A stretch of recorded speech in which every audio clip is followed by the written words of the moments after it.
Hari ini menjadi hari yang indah bagi Sandy Walsh. Bek timnas Indonesia itu akhirnya debut di tim barunya, Yokohama F. Marinos. Di awal tahun 2025 ini, Sandy mengambil keputusan besar dalam karirnya. Ia memutuskan pergi dari klubnya di Belgia, VV Mechelen, untuk bergabung dengan klub J Seitu League, Yokohama F. Marinos. Meski sudah beberapa pekan bersama Tricolore, Sandy belum juga debu bersama Marinos.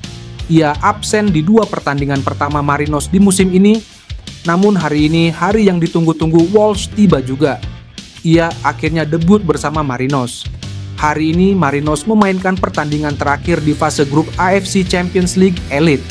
Mereka berhadapan dengan wakil China, Shanghai Port. Pertandingan ini bisa dibilang jadi laga formalitas bagi Marinos, karena mereka sudah dipastikan lolos ke fase gugur. Itulah mengapa pelatih Marinos, Steve Holland, memutuskan untuk membuat beberapa rotasi di laga ini. Salah satunya, ia memainkan Sandy Walsh sejak awal. Di laga ini, Sandy dimainkan sebagai bek tengah. Ia berduet dengan Jason Botina di jantung pertahanan Tricolore. Di laga ini, Sandy tampil dengan solid. Ia mampu membantu Marinos meredam serangan-serangan Shanghai Port di laga ini. Mereka tidak kebobolan sama sekali sehingga mereka menang 2-0 atas tuan rumah. Ketua Umum PSSI, Erick Thohir, dikenal sebagai sosok yang tegas dan objektif dalam memberi penilaian.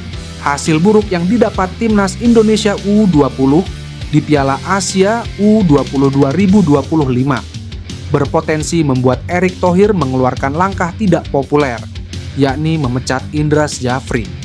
Keputusan ini bisa diambil karena PSSI telah memberikan fasilitas yang luar biasa kepada Indra Syafri, namun gagal mencapai target. Dalam 1 tahun terakhir saja, skuad Garuda Nusantara difasilitasi PSSI untuk menjalani pemusatan latihan di Italia, Prancis, Korea Selatan, dan Jepang. Dari sekian uji coba di atas, ada hasil positif yang didapatkan timnas Indonesia U20 di Piala Asia U20 2025? Jawabannya tidak sama sekali. Timnas Indonesia U20 gagal menang di 3 laga grup C Piala Asia U20 2025. Setelah kalah 0-3 dari Iran dan tumbang 1-3 kontra Uzbekistan, Giant Seraven dan kawan-kawan hanya sanggup bermain 0-0 dengan Yaman U20. Alhasil, timnas Indonesia U20 gagal masuk perempat final Piala Asia U20 2025. Hasil ini sekaligus menggagalkan keinginan pencinta sepak bola tanah air yang ingin melihat timnas Indonesia U20 lolos Piala Dunia U20 2025. Nama Indra Syafri pun langsung trending di platform X. Banyak netizen di media sosial yang meminta pelatih 63 tahun itu mundur dari jabatan pelatih timnas Indonesia U20. Proses naturalisasi Jairo Ridewald, gelandang Royal Antwerp yang merupakan pemain keturunan Indonesia, kini menghadapi kendala yang menimbulkan kecemasan bahwa ia mungkin tidak bisa membela timnas Indonesia dalam laga kualifikasi Piala Dunia 2026 melawan Australia dan Bahrain. Timnas Indonesia akan menghadapi Australia pada 20 Maret 2025 di laga tandang dan Bahrain pada 25 Maret 2025.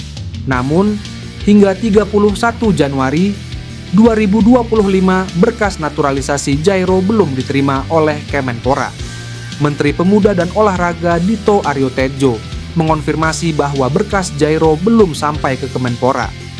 Beberapa dokumen masih harus diselesaikan oleh pihak PSSI.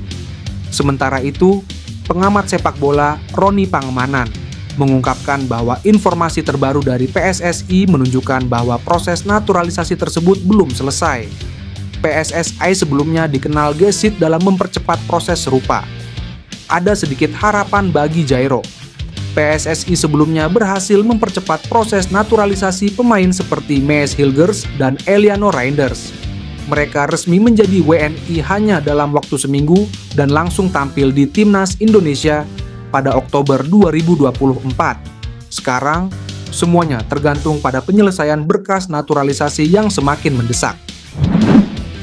Timnas Indonesia U20 mengincar kemenangan pada laga terakhir grup C Piala Asia U20 2025 Tiongkok melawan Yaman, Rabu.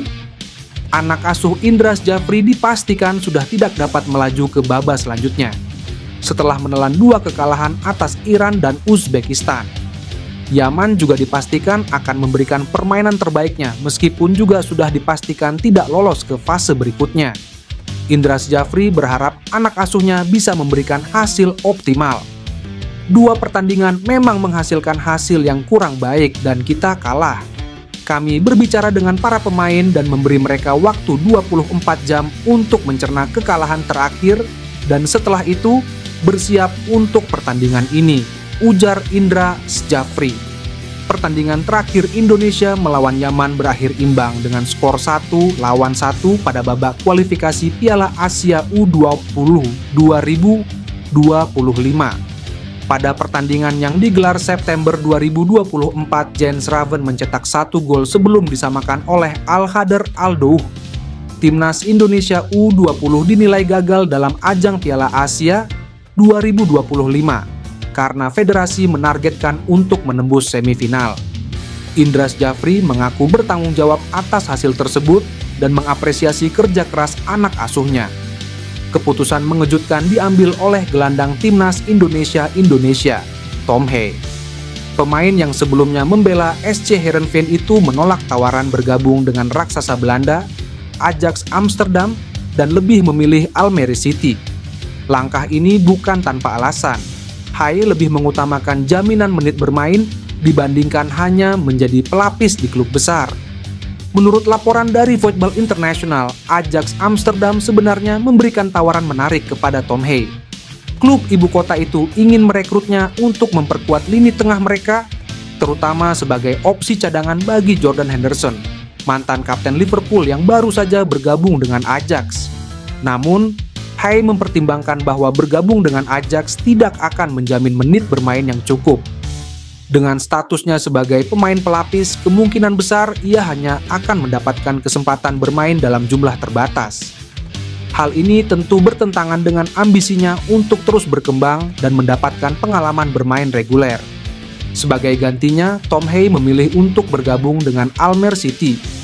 Klub ini memang tidak sebesar Ajax, namun mereka menawarkan satu hal yang sangat penting bagi karir seorang pemain, yakni jaminan menit bermain.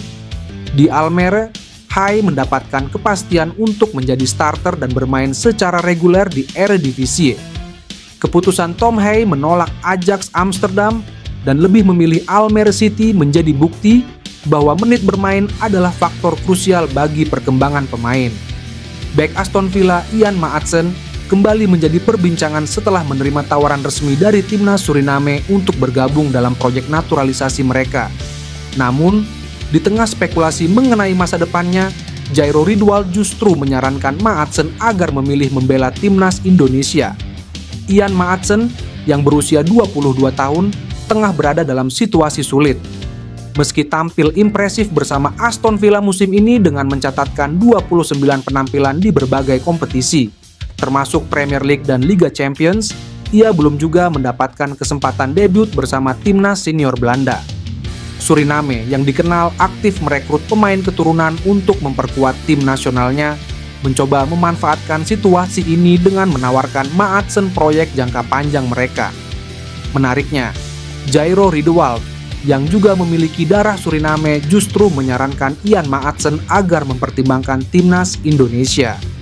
Menurutnya, ada beberapa alasan kuat mengapa Indonesia menjadi pilihan yang lebih baik dibanding Suriname.